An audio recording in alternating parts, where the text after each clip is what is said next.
So we have here some more women's college basketball whip around here for Thursday, February 13th, 2024. We have, or 2025, excuse me. We have Kids Day whip around here. Usually there's not enough whip on the Kids Day whip games with typically. However, I am going to be doing some Kids Day games here, as there are 4 on right now at 11 a.m. Eastern, and then there's one slated for 10:30 local, 11:30 Eastern, as we play at Texas A&M Corpus Christi. So, and then we have one later in Greeley, Colorado at Nooney Mountain, 2 p.m. Eastern time. But that's a standalone game by itself, so we'll just go through the games that are on ESPN Plus right now, the 4, and we'll be around through the. So we have early on in the first quarter, we have St. Louis scoreless to VCU, a minute and a half in. 90 seconds in, officially 90 seconds in, to UMass at UAlbany. 4-3 UMass with the lead in that one. South Alabama 5-3 over Georgia State. And Florida National 8-2 over Utah. Just about 2 minutes and 18 seconds in that one. So St. Louis is 10-15, 4-8 in that 10. VCU is 10-14, 4-8 in that 10. UMass and UAlbany are 2 totally different teams in the conference. UMass is 3-18, 1-9 in the America East.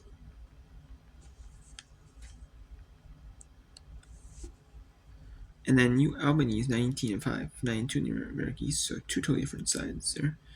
South Alabama is 5-18, 1-11 in the Sun Belt. Georgia State's not quite at 500, but a little bit below 500, but 12-12, 5-7 in the Sun Belt. And then Utah is 9-12, 2-8 in the Conference USA. While Florida International is 5-6, 9-13 in Conference USA. So let's go to. We'll go to UTEP at Florida International in a Conference USA showdown.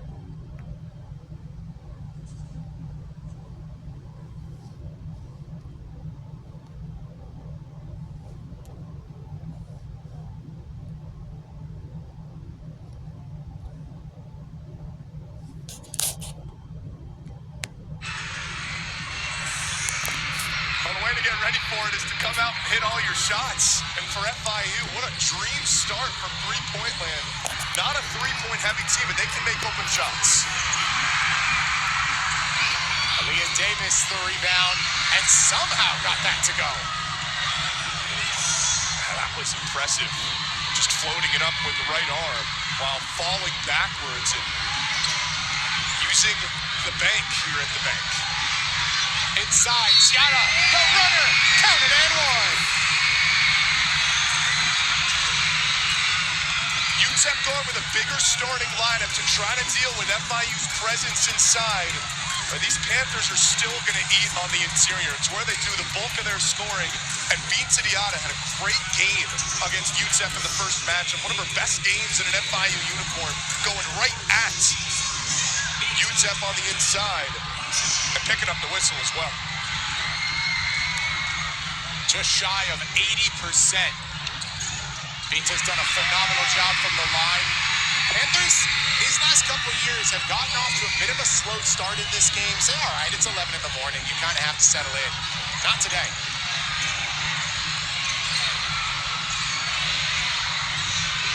Baseline, Jimmy. Too strong. Everything working for FIU. And it's kept the kids engaged from the word go. Pitts inside. Aaliyah Pitts strong. Timeout called by Keitha Adams. She's seen enough. The Panthers are shooting 75% in the first 4 minutes points alone. And FIU with a hot 16-5 start over the UTEP Miners, the Florida National Panthers. Here in Kids Day, getting some good energy from the Kids Day crowd. So let's go to South Alabama. Let's go to the Jaguars here, as they're taking on the Panthers of Georgia State. Here in Atlanta, Georgia, it is 11-7 here, just under the 5-minute mark. It'll be the media timeout, either on the next foul or out of bounds call, or like shot clock violation, which just calls a turnover, or if a coach calls it anything, any stoppage of play will go to the media timeout. Yeah, Kids Day. Cutting the South Alabama lead to 1 at 4:30. The person has a turnover. The whistle. Foul going to be called there on Mahogany Matthews. As their first person stepped in there and put a little body to try to get that steal. That's going to bring us to our first break. We got a timeout on the floor here. 4:31 to play in the first quarter. The visitors from Mobile got a 1-point lead. Watch the Sun Belt Conference basketball on ESPN. And we have a 1-point lead here at Kids Day in Atlanta, Georgia. Now let's actually go to UMass at Albany. It is 5-all between two solid teams. Now make it 7-5 here. UMass Lowell with the lead here on Kids Day in Albany. One of Albany's losses in conference is to UMBC on a Kids Day book round. So Albany Kids Day, it can be a little bit of a rough start for them. A bit, so we'll see here.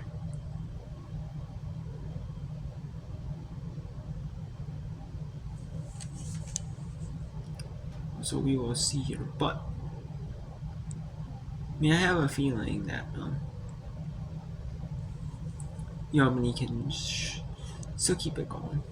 I went to a line here.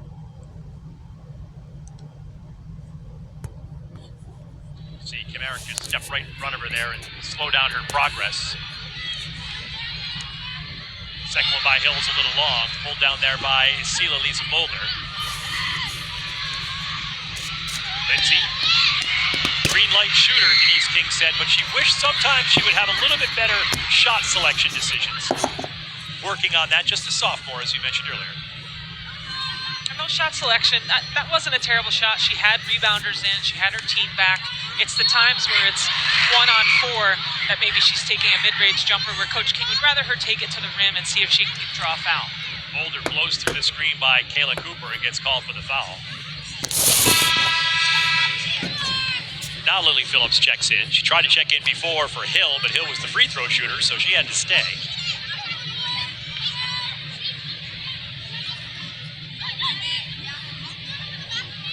Great Danes, as we mentioned, coming in off that 59-50 loss to UVM up at Patrick Gymnasium. 7th consecutive loss for UAlbany up in Burlington, Vermont.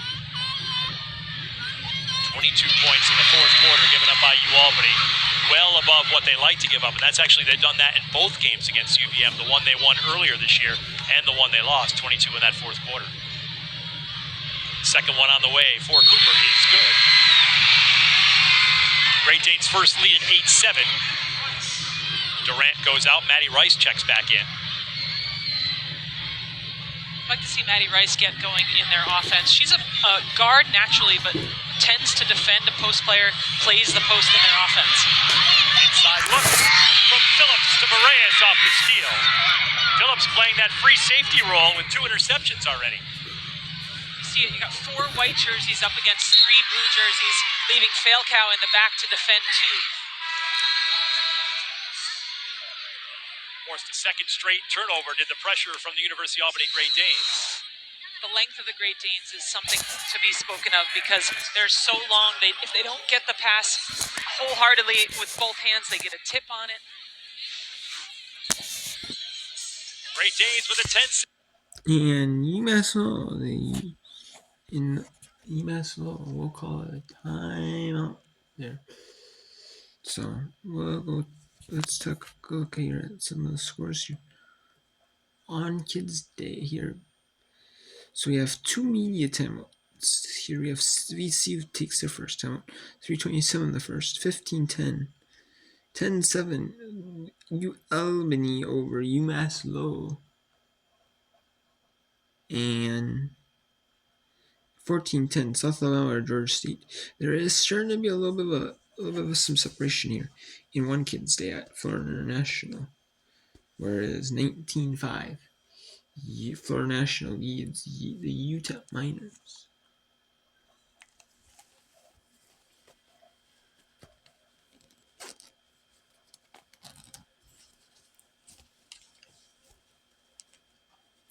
And so let's go to Georgia, South Alabama, Georgia State. As one of the 2 Kids Day games on, that's not that's competitive. Let's go to Houston Christian, and then we'll go to Houston. We'll bring in Houston Christian at Texas A&M Corpus Christi as well when that game is going on.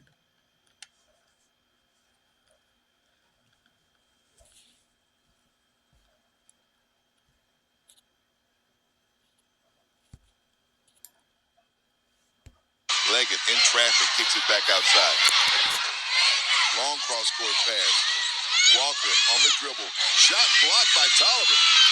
Patience Williams tries to save it in bounds. And ran right past Dr. Blake over there. Great effort there by Georgia State. Michaela Tolliver with a big block shot. And I like this effort by Patience just because it was a 50-50 who that ball was, last fingertips it went out on, and you don't want to leave it in the official's hand to decide. So I like that second effort from Patience Williams, even though it goes back to South Alabama. Look at the shot clock. You got 0.9 to go. You got to catch it and turn around and do something quickly. And now, because of that kick ball, it goes back to 20. What a crucial mistake. Ow. Those are the little things that matter. We talked about it early, right? Conference play, there's small margins of errors. That's an error right there. Possessions matter. And this South Alabama team is coming here playing well to start the game. Missing that shot, but look, getting the long rebound that time is Walker. Georgia State taking it away. Williams catch, shoot, got it! Bucket. Georgia State ends a 2-minute and 45-second scoring drought. Io Williams coming off the bench. He lined it up for the three-pointer right there. Good defense right there. Forces Leggett to give it up. Passes out to Simmons. Walker, Leggett with the left hand. Got that one to go. Leggett doing a great job moving without the ball. Once she kicks it to one of her teammates, she's doing a great job moving without it. Rachel Leggett with the basket. Junior. Making the score 16-13. South Alabama with the lead. It's Tolliver. Clara Rossini. Driving in, running one-hander off the glass. Rossini using the window. The South Alabama leads got the one. Ball deflected. A nice pass that time by Walker. But it goes out of bounds to Georgia State basketball. It started with the trap up front. Crystal Henderson got a deflection on the ball. Everything else, again, the defense that Georgia State has, excellent defense right there.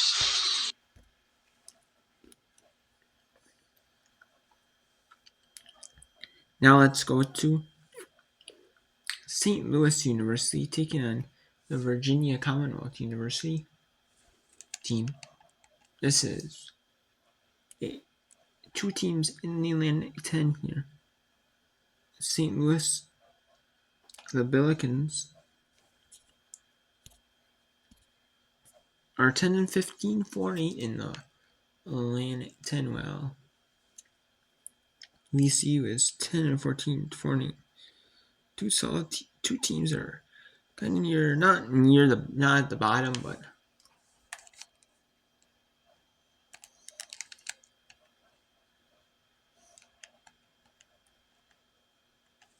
they're not at the bottom, but they're not going to get that. Not really in the single bye territory, because they do top 4 get a double bye, and then 5-3 get the single bye. So I mean, they're trying for that single bye, but I don't know. But they might not. They're not in that territory yet, though.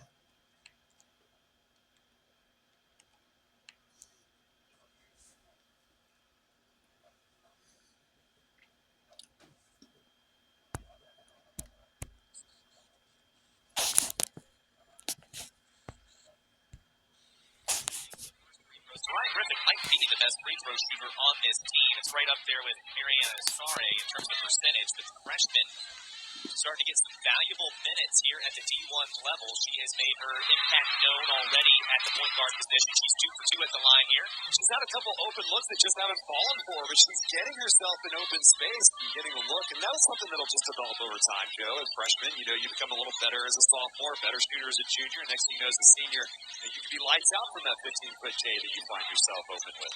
And she is a really great defender. I know talking earlier in the season with Coach O'Boyle, that three is going to hit off the back iron. It went over the basket, so it's out of bounds to the Rams. But talking to Coach O'Boyle earlier, she said one of her messages to Griffin is be the most annoying player on the floor defensively. She wants her to get under the skin of the other team's point guard. She does it so well, and it's something that Coach O'Boyle has really, and honestly, VCU basketball as a whole has made their identity strong defense. And it's brought here today as well. Griffin gives it back to Astaria. Three from the wing, falls for the Canadian. Great ball movement by the Rams, and Griffin, like you said, Joe, on cue, finding Astaria for that three. The Rams have got it going from the outside, in large part why they're doubling up St. Louis, and another turnover by the Billikens as they are starting to show signs of frustration this afternoon on VCU's defense. Turnovers galore for the Billikens here early. The Rams with a 10-point advantage, a minute and a half still to go here in the first quarter, but VCU playing very well, coming off 4 losses, looking to end that losing streak right here. Trying to force a pass in, though. Billikens get in the way of that pass and get a turnover. Here comes St. Louis. This is Kennedy Calhoun driving straight to the basket. She'll find 2 points. That might be St. Louis's strategy. Don't let the Rams get set defensively. Use their athleticism to beat the Rams down the floor. That might be the only way they're going to score today. Eze gets the pass inside. Now there's Calhoun forcing another jump ball. This time it'll stay with VCU, but Robbie, to that point, it's a lot easier to score in transition before the defense is set. Especially if it's the defense is VCU's defense. The Rams are known nationally as one of the great defensive teams in the country. If you can beat them down the floor, that might be your only way, if you're St. Louis today, to get open and good looks. Because they've been hard to come by so far in this first quarter. Hudson inbounds to Griffin. Griffin looking at her options. She'll find Hudson. Now Hudson trying to move it back toward the middle. Shot clock down to 10. Hudson trying to lose a defender. Griffin doesn't mind taking a three, but Griffin called for the travel. So it'll be a turnover back to the Billikens here. 44 seconds left in this opening quarter. VCU trying to avenge being knocked out of last year's A-10 tournament at the Henrico Sports Complex. They were the... Okay, so we have here 20 minutes in the books here in these Kids Day games. Here we have first quarter is pretty much wrapped up for a lot of the games. Right now we have VCU 20-14 over St. Louis. 30 seconds to go in the first. With 1:19 in the first, U Albany leads UMass Lowell 15-11. After the first quarter, South Alabama 18-15 over Georgia State. And U Florida National leads UTEP 24-15. And then we have in about 7 minutes here, gonna win the pregame and show in about 7 minutes, is Houston Christian at Texas A&M Corpus Christi. Corpus Christi, Texas. Houston Christian 6-17, 3-11 in Southland. Texas A&M Corpus Christi is 11-13, 3-10 in Southland play.